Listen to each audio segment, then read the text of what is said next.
Hey, Coach, how would you describe the play of your new transfer, Julius Brents, at quarterback?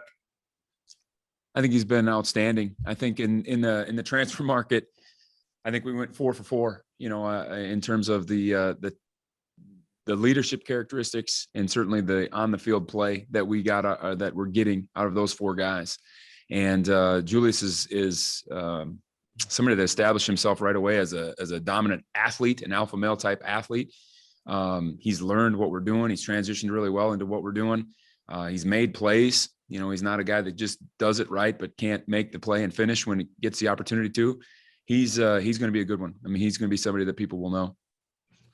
By the end of last season, your secondary was kind of in shambles because of one reason or another, whether it be COVID or injuries. How do you feel like you've replenished that group?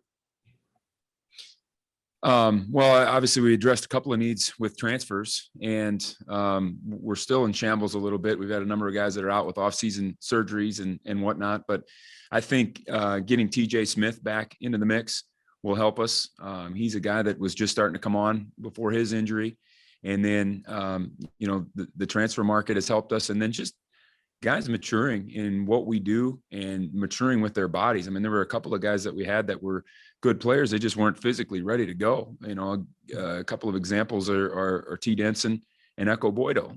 They're good players. They're solid athletes and all that stuff. They just, they were 168 pounds or whatever. And it's just to play in the Big 12 with that, you're going to struggle when you're going up against a 6'5" receiver that's 230 and can run just as fast as you. So, we're addressing some of that with strength conditioning. We address some of that with the transfer market, and guys are starting to get more confident in who they are and what they can do.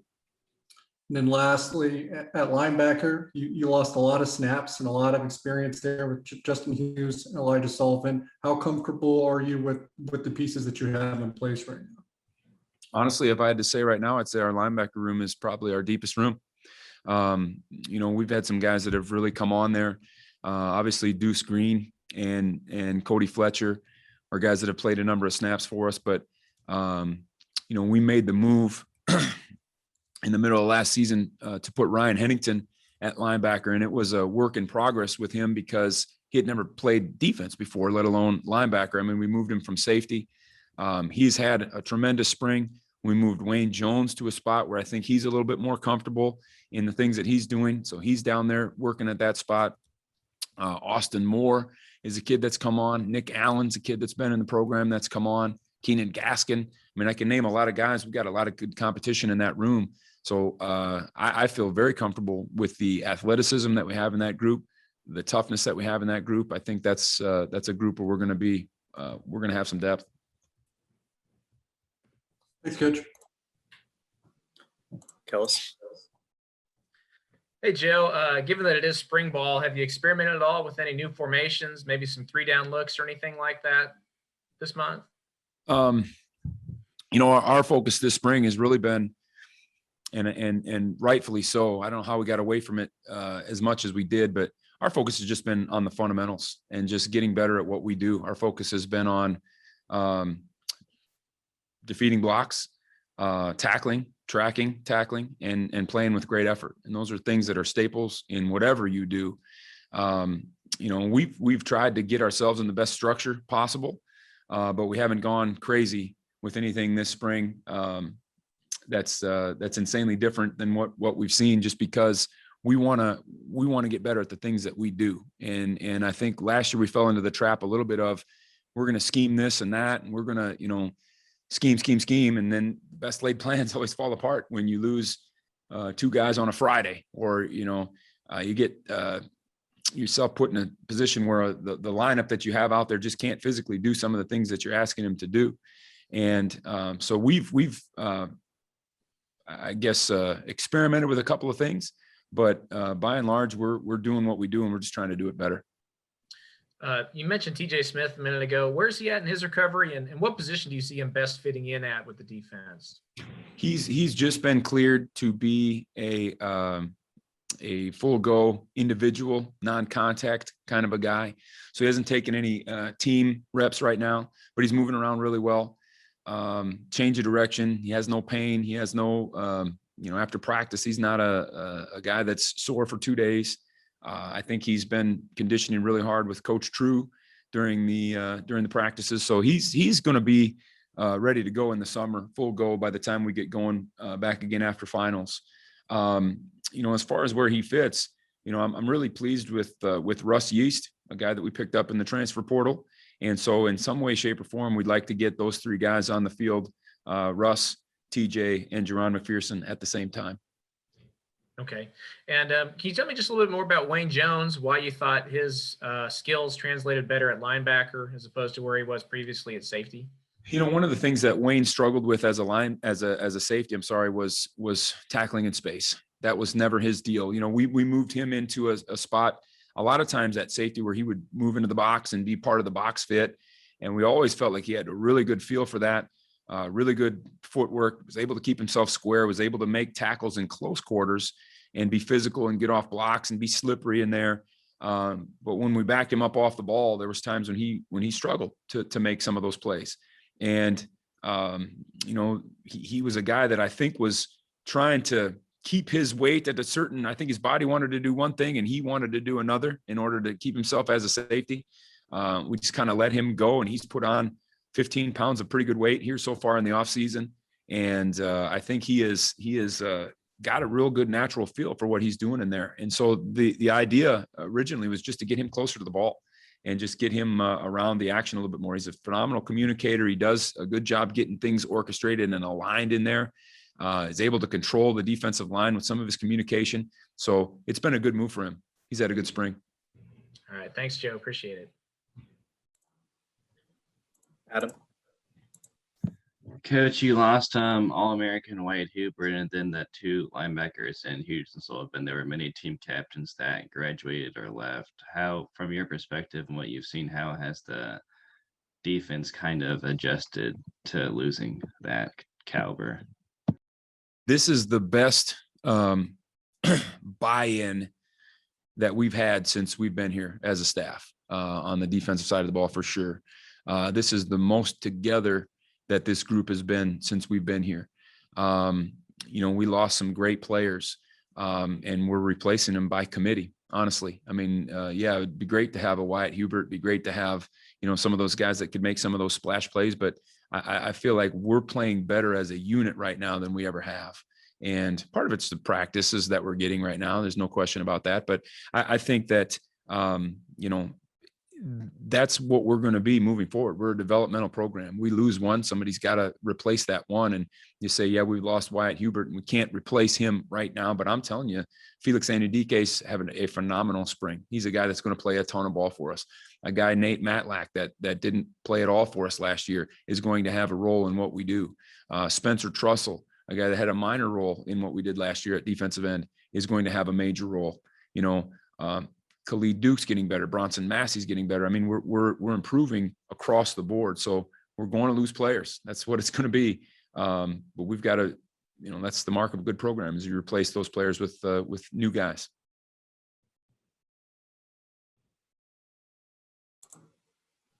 Anything else? Go ahead, Fitz.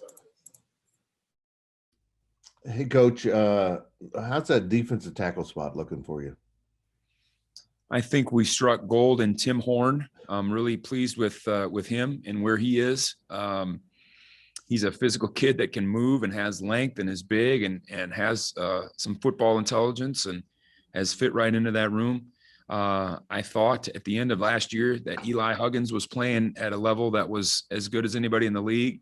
Happy to have him back, and he's a lot healthier than he was at the end of last year. I mean, there were some issues that he was having in November and December of last year that he just probably wasn't the same player that he was earlier in the year as he battled himself through some things.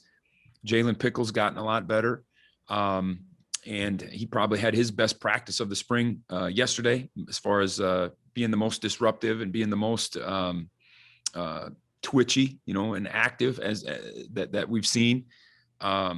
We've moved some different guys in and out of there from the defensive end room to get ourselves a little bit more athletic. And another guy that's come on a little bit is D Hintz.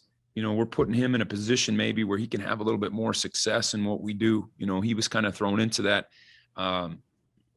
last fall and hadn't really played in this type of a system before. and really was a fish out of water for most of the season. We didn't get as much out of him being the explosive athlete that he is as we thought we might have been able to get. And he's had a really good spring, especially these last 4 or 5 days. And so I think it's a room that's maybe a little bit deeper than it was last year. Obviously, you lose a guy like Drew Wiley, you'd love to have him, but I think again, we've replaced him by committee there. I think we're solid at that spot. From listening to you, you got to feel pretty good about your depth across the board. I do. It's just unproven depth. That's the thing. I think we can get things done. There's something to be said about game minutes though. And I think that's something that when some of these guys get in there, they have the ability to do what we're asking them to do. They just need to go out there and do it and get confidence in doing it and understand that they can do it against anybody. I mean, we're doing it. A guy like Nate Matlack, for example, has never been in a game before, so it's I think I know how he'll react. I think he knows how he'll react, but then you just got to go out there and react and get those first few snaps under your belt, and then you're off and running. Any tweaks to the scheme you're putting out on the field? We're trying to minimize that as much as we can so that we can play fast. In fact, one of the things we've done is we've tried to make things a little bit simpler and trying to get away from the scheme aspect of it and just teach, the core values of discipline, toughness, commitment, selflessness. And again, just work on our block destruction, work on our tackling, and continue to play with great effort and intensity to the ball. And that's what our emphasis has been. Yes, we've made some adjustments and some tweaks to try to maybe get ourselves in a little bit better structurally, in some better structural situations than we were last year. It was kind of didn't get an opportunity to do that a bunch last off season. Kind of just rolled with what we had. And I think we're in a spot now where we were able to make some of those moves and, we're excited about it. We're happy about the direction it's going. Okay, Mr. Defense, how's the offense looking for this team? Well, from my perspective, they're taking a lot of tackles for loss and sacks and throwing a lot of interceptions. But I think across the board there too. I mean, we're just getting better. I mean, we're getting better on the O-line, which was something that we needed. It's something to deal with Deuce Vaughn every day. That's a tough situation. Skyler and Will Howard have gotten a lot better. It's just there's just more competition across the board, and I think everybody that's seeing this daily, it's plainly obvious. And so we'll see what the product looks like in the fall. Thanks, Coach.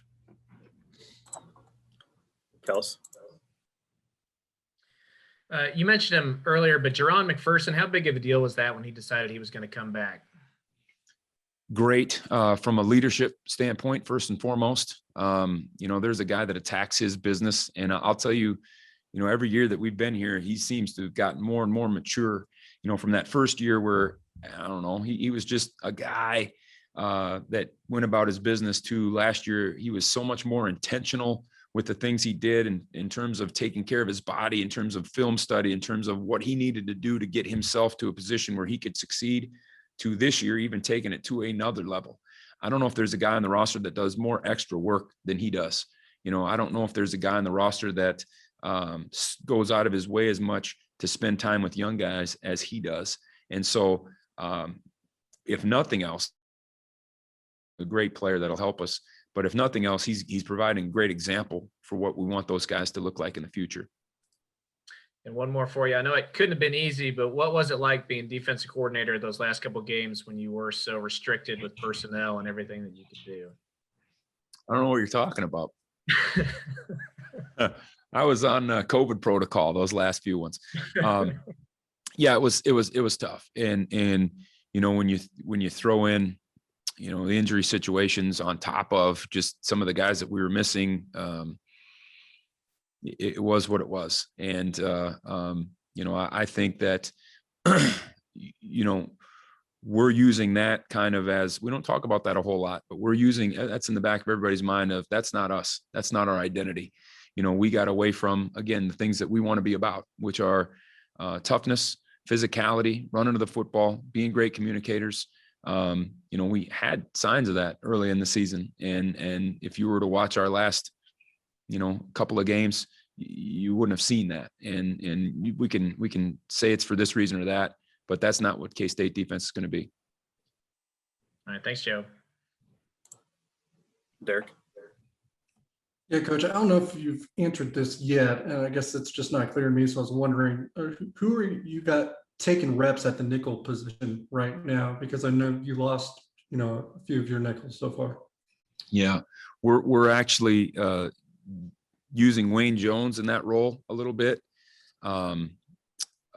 Him and Ryan Hennington have had to kind of had some yeoman's duty of playing an in the box linebacker position, and then we're using him out there as a nickel sometimes. And it doesn't hurt them to go out there and play some man and do some different things. It doesn't hurt them to understand a couple of different positions. But right now in the secondary, we're just not in a position where Matt Mashmeyer's taking some spots in there. But in the secondary, we're really thin, like I've mentioned, with some of the surgeries and things that we have. We're not fully whole at that position right now. And finally, and it kind of stems from that, and maybe you can't answer this yet, but do you foresee you guys maybe adding still another player for the secondary before the season begins? It's very possible. Yeah, it's very possible. We're always on the look, and yeah, we do. And I think in order to do that, though, it's got to be the right guy. And I think that's where we hit, as I mentioned before, I think we hit a home run with the 4 guys that we brought in, because not only are they great fits on the field, but they're great fits off the field. They're guys in the locker room that we love. I mean, they're guys that have come in here and fit in. They're guys that are buying into the virtues that make you a K-State football player, and to a man. And, any one of those guys has the ear and the respect of everybody that's been here for years. And so we're looking for a guy like that. And so if there's a guy like that out there, yeah, we'll give him a look.